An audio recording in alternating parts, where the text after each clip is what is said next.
আমাদের target primary এবং upper primary TET 2026। আজকের টপিক তোমরা দেখতে পাচ্ছ, রবার্ট স্ট্যানবার্গের তথ্য প্রক্রিয়াকরণ তত্ত্ব।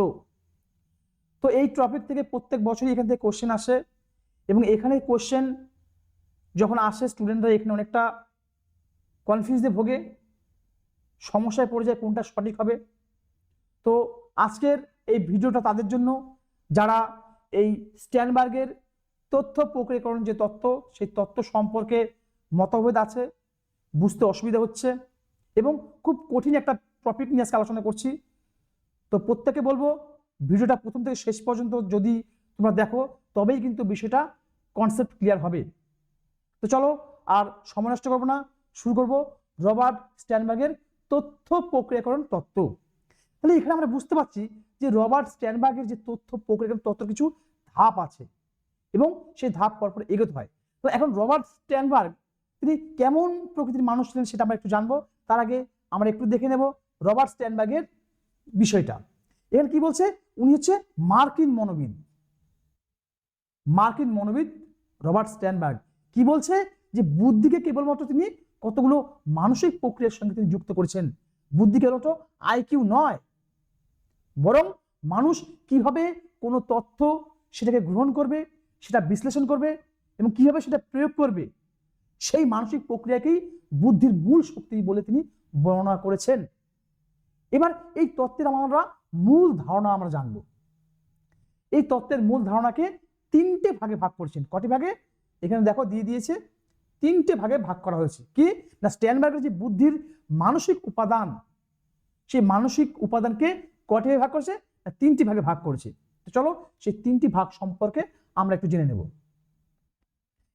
চেষ্টা করবে একটু বুঝিয়ে বুঝিয়ে পড়ার, অর্থপূর্ণভাবে পড়বে, তবেই তুমি বিষয়টা বুঝতে পারবে। তো প্রথম যে 1 নম্বর যেটা আছে, তিনটে ভাগে ভাগ করছে, তার প্রথম নম্বর হচ্ছে মেটা কম্পোনেন্ট। তাহলে এই মেটা কম্পোনেন্টটা কি দেখতে পাচ্ছ, এখানে উচ্চ স্তরের নিয়ন্ত্রণ, এখানে পরিকল্পনা করা। তুমি যখন ক্লাসে পড়াতে যাবে, কোনো একটা কাজ করতে যাবে, সেই কাজের আগে থেকে যদি তুমি প্ল্যানিং করতে পারো, একটা পরিষ্কার পরিকল্পনা যদি তুমি করতে পারো, তাহলে সেই কাজটা তোমার খুব সহজেই হয়ে যাবে। সেই পরিকল্পনা করতে হবে। পরিকল্পনা করার পরে যে কাজটা তুমি করছো সেই কাজের একটা রেজাল্ট আসবে, এবং সেখানে তোমাকে নিজেকে সিদ্ধান্ত নিতে হবে যে না এটা ঠিক আছে। সেই সিদ্ধান্ত নেওয়ার ক্ষমতা এবং সমস্যার সমাধানের একটা কৌশল নির্বাচন। তুমি একটা জটিল একটা সমস্যায় পড়লে এবং সেই সমস্যাটা সমাধানের পথে কোন সমস্যা সমাধান কিভাবে করবে, কোন পথে গেলে এই সমস্যাটা সমাধান হবে, সেই বিষয়টা কিন্তু তোমাকে ভাবতে হবে, সেটাকে তোমাকে অ্যাপ্লাই করতে হবে। ক্লিয়ার? ধরো একটা পরীক্ষাতে হয়তো একটা কোশ্চেন এসছে, ম্যাথের একটা প্রশ্ন পেলো, অঙ্কের একটা প্রশ্ন পেলো, দেখো আরে এই অঙ্কটা তো a square plus b square দিয়ে হয়ে যাবে, এই সূত্রটা প্রয়োগ করলে হবে। তাহলে তুমি অঙ্কটা দেখলে, দেখার পর তুমি বুঝতে পারলে যে এটা এই সূত্রে যদি আমি ফেলে দিতে পারি অঙ্কটা আমি করতে পারবো। ঠিক তেমন একটা উদাহরণ একটা দেওয়া হয়েছে। দেখো পরীক্ষায় একটি গণিতের প্রশ্ন দেখে ভাবছে কোন সূত্র প্রয়োগ করবো, a square plus b square, বা যে সূত্র প্রয়োগ করার পরে সেই অঙ্কটা করতে পারবে, সেটাই কিন্তু আমাদের এই মেটা কম্পোনেন্ট। তাহলে মেটা কম্পোনেন্ট আমরা কি করছি না, অবশ্যই সেখানে একটা পরিকল্পনা করছি, একটা সিদ্ধান্ত নিচ্ছি আর কি, এবং সেখানে আমরা একটা কোশ্চেনটা দেখছি, সমস্যাটা দেখছি, এবং সমস্যা দেখে ভাবছি এই সমস্যাটা কিভাবে সমাধান করা যায়, কোন সূত্র অ্যাপ্লাই করলে বা কোন সূত্র প্রয়োগ করলে এই সমস্যার সমাধান হবে, সেটা হচ্ছে মেটা কম্পোনেন্ট। ক্লিয়ার? তো চলো দ্বিতীয় নম্বরে চলে যাব আমরা। দ্বিতীয় নম্বর দেখতে কি বলছে, পারফরম্যান্স কম্পোনেন্ট। এই পারফরম্যান্স কম্পোনেন্টটা কি না, এখানে তুমি কিভাবে নিজেকে প্রদর্শন করবে, কিভাবে উপস্থাপন করবে, সেই বিষয়টা কিন্তু বলা হয়েছে। দেখো কোন একটা বিষয় সম্পাদনের যে ধাপগুলো, হিসেব করা, তুলনা করা এবং বিশ্লেষণ করা, অর্থাৎ সমস্যা তুমি যে সমাধান করবে সেই সমাধানের কিন্তু ধাপ থাকবে। ওই যে বললাম অঙ্কটা যখন সমাধান করবে সেই সূত্রে ফেলতে হবে, তারপর ধাপে ধাপে ধাপে ধাপে অঙ্কগুলো করতে হবে, একটা স্টেপ একটা স্টেপ। সেই বলছে উদাহরণ যে সূত্র প্রয়োগ করে সেটা ধাপে ধাপে সমাধান করবে। তাহলে এই যে বলবো হিসেব করা, সমাধান করা এবং ধাপে ধাপে কাজটা কমপ্লিট করা, সেটা হচ্ছে পারফরম্যান্স কম্পোনেন্ট মধ্যে পড়ছে। তো চলো পরের স্টেপে দেখে নেব। 3 হচ্ছে জ্ঞান অর্জন। জ্ঞান অর্জনের যে কম্পোনেন্ট, তোমরা এমনি বুঝতে পারছো জ্ঞান অর্জন মানুষের কি হয়। আমরা যদি কোনো বিষয় টপিক যদি আমরা পড়ি, পড়ার পর সেটা যদি বুঝে মনে রাখি এবং সেটা পরবর্তীতে অবশ্যই বলতে পারবো। তার মানে জ্ঞানটা হচ্ছে নতুন তথ্য শেখা। এই যে শিখবো মানে না শিখলে তো মনে রাখতে পারবো না, শিখতে হবে এবং শুধু শেখা নয়, মনের মধ্যে ধরে রাখতে হবে। স্যার আমাকে পড়াচ্ছেন স্ট্যানবার্গের তথ্য প্রক্রিয়াকরণ যে তত্ত্ব রয়েছে সেটা, কিন্তু আমি সেটা শুনলাম দেখলাম কিন্তু মনে রাখতে পারলাম না, তাহলে তো হবে না। আমাকে দেখতে হবে এবং শিখতে হবে, সঙ্গে কি করতে হবে, এই যে মনে রাখতে হবে। তাহলে কোনো একটা বিষয়কে মনে যদি রাখি সেটা কিভাবে, অবশ্যই নলেজে আসছে জ্ঞান। আর কি নতুন ধারণার শেখা। যখন তুমি পড়াশোনা করবে, বেশি পরিমাণে স্টাডি করবে, তখন দেখবে তোমার নিত্য নতুন পন্থা তুমি তৈরি করতে পারবে। আরে এটা যে এইভাবে পড়লে খুব ভালো হবে, কোনো একটা অঙ্ক করছো বেশ তাতে এইভাবে করা যায়। শুধু এটা নয়, বাস্তবে তুমি যে কোনো কাজ যখন করবে, প্রথম কাজটা করতে গেলে দেখবে সময় অনেকটা বেশি লাগছে, এবং যখন তুমি কাজ করবে একটা সময় আসবে খুব অল্প সময়ে কাজটা করতে পারবে, কারণ এটা তোমার নলেজ, এটা তোমার জ্ঞানের মধ্যে যে কাজটা করতে পারে এক্সপিরিয়েন্স হয়ে যাচ্ছে, যার ফলে তুমি কাজটা খুব সহজেই কম সময়ে করতে পারবে। সেটা হচ্ছে জ্ঞান বা জ্ঞান অর্জন কম্পোনেন্ট। ঠিক এখানে আমাদের কি দিল, পূর্ব জ্ঞান ব্যবহার করা, অর্থাৎ আমরা অতীতে যে নলেজ আমাদের মধ্যে ছিল, বর্তমানে একটা সমস্যায় পড়েছি এবং অতীতের সেই নলেজটাকে এখানে নিয়ে এসে সমস্যার সমাধান করব, অর্থাৎ পূর্ব জ্ঞানকে এখানে কাজে লাগাবো। ঠিক তেমনি এখানে কি বলছে, নতুন যে গাণিতিক সূত্র শেখা এবং সেটাকে মনে রাখা। এখন একটা অঙ্ক করতে যাচ্ছি, আমি আগে তো শিখেছি এবং নতুন একটা সূত্র শিখেছি, তো সেই সূত্র থেকে কিন্তু আমি অঙ্কটার সমস্যার সমাধান করতে পারবো। ওকে, এবার বলছি এই যে একটি যুক্তিপূর্ণ উদাহরণ এখানে একটা দিয়েছি, দেখো, তাহলে তোমাদের এই জ্ঞান অর্জনটা বুঝতে পারবে। যুক্তিপূর্ণ উদাহরণটা নিশ্চয়ই তোমরা দেখতে পাচ্ছ। তাহলে এখানে প্রশ্ন বলছে 3 + 4 × 2। তা তোমরা প্রথমে জানো প্রথম গুণ করতে হয় আগে, তোমরা বুঝতে পারছে কি না, প্রথমে আগে গুণ করবে, কি করবো, 4 × 2 = 8, 8-এর সঙ্গে 3 যোগ করবো, 11 হবে। ঠিক তেমনি এখানে ভেঙে দেওয়া হচ্ছে যে প্রথমে কি করলো, প্রথমে ছাত্র গুণের নিয়মটা শিখলো এবং সে সিদ্ধান্ত নিয়ে নিল এই অঙ্কটা কিভাবে করতে হবে, আগে যোগ করব না আগে গুণ করব। ব্যাস, এবার সে করছে, কি করলো, 4 × 2 = কত হবে, 8, সে লিখে নিল। এবারে 8-এর সঙ্গে 3 যোগ করলো, 11। ক্লিয়ার?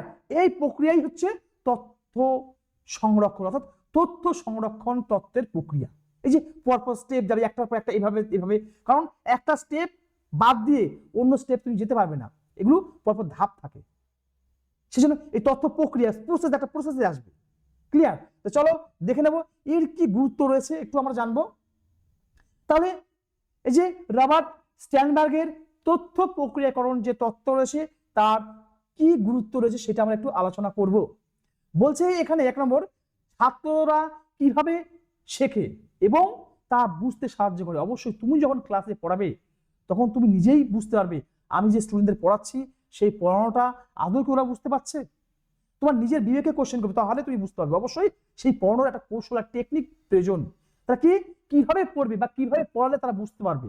তাহলে কি করবে, তুমি কোনো একটা বিষয় যখন পড়াবে, ওই যে বললাম ছবি, চার্ট, মডেল, এগুলো ব্যবহার করো, দেখবে তারা সহজে মনোযোগী হবে এবং শেখার বিষয়টা ওরা যেমন সহজভাবে শিখতে পারবে, ঠিক তেমনি তুমিও খুব সহজে ছবির মধ্য দিয়ে শেখাতে পারবে।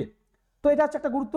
আর কি শুধুমাত্র ফলাফল নয়, শেখার প্রক্রিয়ার উপরে কিন্তু গুরুত্ব দিতে, মানে আমি শুধুমাত্র নম্বর বা রেজাল্ট নয়, তুই কতটা শিখতে পারলে তার উপর কিন্তু গুরুত্ব দেওয়া হয়ে থাকে। 3 নাম্বার, সমস্যার যে সমাধান এর দক্ষতা, মানে তুমি একটা সমস্যার সমাধান করলে কতটা দক্ষতার সঙ্গে সেই সমস্যাটা সমাধান করতে পারছো সেটা কিন্তু দেখা আমাদের শিক্ষার যথেষ্ট গুরুত্বপূর্ণ। আর কি শিক্ষকরা পাঠদান, শিক্ষক যখন পড়াবেন কি করবে, কোন কৌশল অবলম্বন করবেন। তাহলে আমাদের স্ট্যানবার্গের যে তথ্য প্রক্রিয়াকরণ যে ধাপগুলো আছে সেই ধাপগুলো কিন্তু পরপর তিনি অবলম্বন করেই কিন্তু সমস্যার সমাধান করবেন এবং পাঠদান দেবেন। তাহলে কিন্তু স্টুডেন্টরা খুব সহজেই পাঠ গ্রহণে মনোযোগী হবে। 5 নাম্বার কি বলছে যে ক্রিটিক্যাল থিঙ্কিংটা গড়ে তুলতে একটা হেল্পফুল হয়। 6 নম্বর, কিছু স্টুডেন্ট থাকবে দুর্বল থাকবে, তাদের সেই দুর্বলতার কারণ কি কারণে তারা পিছিয়ে আছে সেই বিষয়টা জানতে হবে, জেনে তারপর সেটা আমাকে বাস্তবে অ্যাপ্লাই করতে, প্রয়োগ করতে হবে। অর্থাৎ সমস্যায় পড়েছে, সমস্যাটা কোথায়, একটা সমস্যা কোথায়, অঙ্কের কোথায়, যোগ না বিয়োগে, কোন বিষয়ে সমস্যা আছে এবং সমস্যাটা কোথায় আছে সেইটা খুঁজে বের করে এবং তার পরিকল্পনা সেটা বোঝা। কোনো একটা স্টুডেন্টকে আমি যখন পড়াবো তার সমস্যাটা কোথায় হচ্ছে সেটা যদি আমি জানতে না পারি, তাহলে যতই আমি ওকে পড়াই না কেন বা ও যত পড়ুক না কেন, কোনো লাভ হবে না। কাজেই আগে সমস্যাটা জানতে হবে, কি সমস্যা ছেলেটার, কোন জায়গাটা সে বুঝতে পারছে না, সেটা যদি আমি একবার ধরতে পারি তাহলেই কিন্তু তার বিষয়টা আরো ইজি হয়ে যাবে। তাই পরিকল্পনা করা এগুলো তার নির্ণয় করতে হবে কিন্তু অবশ্যই। তাহলে কি বলছে রবার্ট স্ট্যানবার্গ কি বলছেন, এই তথ্য প্রক্রিয়াকরণ বুদ্ধিকে একটি গতিশীল, কি বলছে, একটা গতিশীল মানসিক প্রক্রিয়া হিসেবে ব্যাখ্যা করছেন। কারণ মানুষ মানে আমাদের মধ্যে থেকে তো বুদ্ধিটা আসছে, সেই জন্য মানসিক প্রক্রিয়া। বুদ্ধি একটা থেমে নেই, কিন্তু আমরা যতদিন বাঁচি ততদিন শিখি এবং নিত্য নতুন বুদ্ধি প্রয়োগ করে কিন্তু আমরা চেষ্টা করি ধাপে ধাপে এগোনোর। ঠিক তেমনি এখানে রবার্ট স্ট্যানবার্গ তথ্য প্রক্রিয়াকরণ তথ্যে বলছে কি না বুদ্ধি একটি গতিশীল মানসিক প্রক্রিয়া। ক্লিয়ার? এবং এক্ষেত্রে বুদ্ধি অত্যন্ত গুরুত্বপূর্ণ এবং কোনো কাজ শেখার কাজকে আর বেশি সহজ করে দেয়, কোনো কাজ কতটা অ্যাক্টিভ ভাবে শিখতে পারবে এবং কি করবে শিক্ষার ক্ষেত্রে অত্যন্ত গুরুত্বপূর্ণ। কারণ এটা একটি এমন একটা পদ্ধতি যে পদ্ধতির মধ্যে শিক্ষণ পদ্ধতির মধ্য দিয়ে কিন্তু একটা সাহায্য করে তার গুরুত্বপূর্ণ ভূমিকা পালন করে থাকে। তবে আমরা কি বলবো এটি শেখার গঠনমূলক দিকটা বিশ্লেষণ করে এবং কিভাবে শিখতে হয়, স্টুডেন্টদের কখন কোন ধাপে নিয়ে গিয়ে তাদেরকে শেখাবো, সে কোথায় দুর্বল আছে সেটা দেখবো এবং সেই তারপর যদি না পারে তাকে আমি আবার রিমিডিয়াল টিচিং এর ব্যবস্থা করবো, কেন সে দুর্বল। টোটালটাই একটা পরিকল্পনা করে কিন্তু পরপর এগোবে। সেই জন্যই স্ট্যানবার্গের তথ্য প্রক্রিয়াকরণ যে তত্ত্ব আছে সেই তত্ত্বের পরপর ধাপগুলো দিয়ে কিন্তু আমাদের এগোতে হবে। এবার যে বিষয়টা আমরা আসবো, এবার আমরা দেখে নেব এই যে রবার্ট স্ট্যানবার্গের, দেখে নাও তোমরা এই লাইনটা খুবই গুরুত্বপূর্ণ, খুবই গুরুত্বপূর্ণ এখানে। কারণ পরীক্ষাতে বেশিরভাগ কিন্তু এখান থেকে কোশ্চেন হয়। হয়তো এতক্ষণ আমরা যা পড়লাম সেটা কি রবার্ট স্ট্যানবার্গের তথ্য প্রক্রিয়াকরণ তত্ত্বের আমরা বিষয় সম্পর্কে আলোচনা করলাম, কিন্তু মেন যে এক্সাম আমাদের যে টেট এক্সামের যে কোশ্চেনগুলো আসে সেই কোশ্চেনগুলো এখান থেকে কিন্তু হবে। আমি আবারও বলছি কোশ্চেনগুলো এখান থেকে হবে, কিন্তু পরীক্ষাতে দিয়ে দেবে। এই এনকোডিং বলতে কি বোঝো, বারংবার বলছি খুব ইম্পর্টেন্ট, প্রত্যেকে খাতা পেন সঙ্গে রেখে নাও। তাহলে কি এই যে এনকোডিংটা কি, এটি হলো এমন একটি তথ্য যেটা মস্তিষ্কে ধারণযোগ্য, মস্তিষ্কের মধ্যে একটা আমার স্টোর হয়ে থাকে।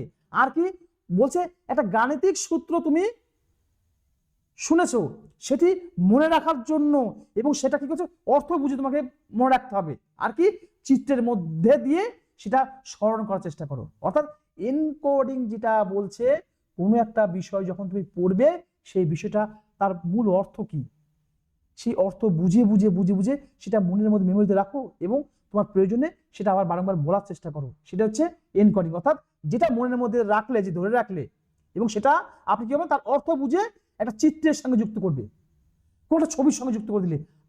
এর সঙ্গে আমি একটা উদাহরণ দিই। ধরো আমি যখন কোনো একটা বিষয় পড়ি তখন একটা বিষয়ের সঙ্গে একটা সম্পর্ক স্থাপন করি, পড়ার চেষ্টা করি যাতে আমার মনে থাকে। যেমন ধরো একটা কোশ্চেন করি তোমাদেরকে যে শিশুর প্রথম বিদ্যালয় হলো তার মায়ের কোল, কথাটি কে বলেছিলেন। আরেকটি কোশ্চেন আসে যেটা 100 জন স্কুল মাস্টারের সমান একজন মা, অর্থাৎ একজন মা যেটা করতে পারেন 100 জন স্কুল টিচার সেটা করতে পারেন না, এই কথাটি কে বলেছিলেন। এই দুটোর মধ্যে খুব ভুল হয়ে যায়, অনেক অধিকাংশ স্টুডেন্টরা এখানে কনফিউজ হয়ে পড়ে। তাহলে একটা মনে রাখতে পারলে অপরটি মনে না রাখলেও অপশন দিয়ে আমরা পেরে যাব। তো প্রথম যেটা কি বলছে শিশুর প্রথম বিদ্যালয় হচ্ছে তার মায়ের কোল, কথাটি কে বলেছিলেন, এটা বলেছিলেন কমেনিয়াস। এই কমেনিয়াসটা কিভাবে মনে রেখেছি আমি, না কমেনিয়াস মানে কম মানে শিশু, কম মানে কম, মানে শিশুর বয়স যদি কম হয় মা তাকে কোলে নেয়, মায়ের কোল। তাহলে কি বলছে শিশুর প্রথম বিদ্যালয় তার মায়ের কোল, কোল মানে কোলে, আর কম বয়স কম মানে কমেনিয়াস। তাহলে আমি এইভাবে মনে রেখেছি শিশুর প্রথম বিদ্যালয় তার মায়ের কোল, কথাটি বলেছিলেন কমেনিয়াস। কারণ বাচ্চার বা শিশুর বয়স যদি কম হয় মা তাহলে তাকে কোলে নেয়। কম বয়স কম মানে কমেনিয়াস, আর কোলে নিচ্ছে মানে বয়সটা কম। বুঝতে পারছো ব্যাপারটা কি বললাম, মানে কমেনিয়াস মানে কি কম বয়স হচ্ছে তাই মা কোলে নিচ্ছে, তাই হচ্ছে কমেনিয়াস। আর দ্বিতীয়টা হচ্ছে জর্জ হারবার্ট, একজন মা যেটা করতে পারে একজন স্কুল টিচার সেটা করতে পারে না। তাহলে কোন একটা বিষয় পড়বে যখন সেটা একটা চিত্রের মাধ্যমে পড়বে, সেটা মনে মধ্যে একটা ছবি চলে আসবে, সেটাই কিন্তু বলছে একটা চিত্রের সঙ্গে যুক্ত করে সেটাকে মনে রাখার চেষ্টা করছেন। এটাই হচ্ছে স্ট্যানবার্গের যে এনকোডিং। ক্লিয়ার? এবার হচ্ছে ইনফেরিংটা কি, ইনফেরিংটা হচ্ছে কোনো একটা বিষয়ে প্রয়োজনীয় একটা সিদ্ধান্ত নেওয়া। ইনফেরিং হচ্ছে কোনো একটা বিষয়ে প্রয়োজনীয় একটা সিদ্ধান্ত নিয়ে নেওয়া, এটা হচ্ছে ইনফেরিং। ক্লিয়ার? 3 নম্বর হচ্ছে ম্যাপিং। ম্যাপিংটা কি অবশ্যই একটা চিত্র বা কোনো একটা স্থান। আমরা কি করি ম্যাপিং এর মধ্য দিয়ে যখন স্যার পড়ান একটা চিত্র দেখা ধরে রাখেন যে এই জায়গা দেখতে পাচ্ছ এটা হচ্ছে বিহার, এটা হচ্ছে পাটনা।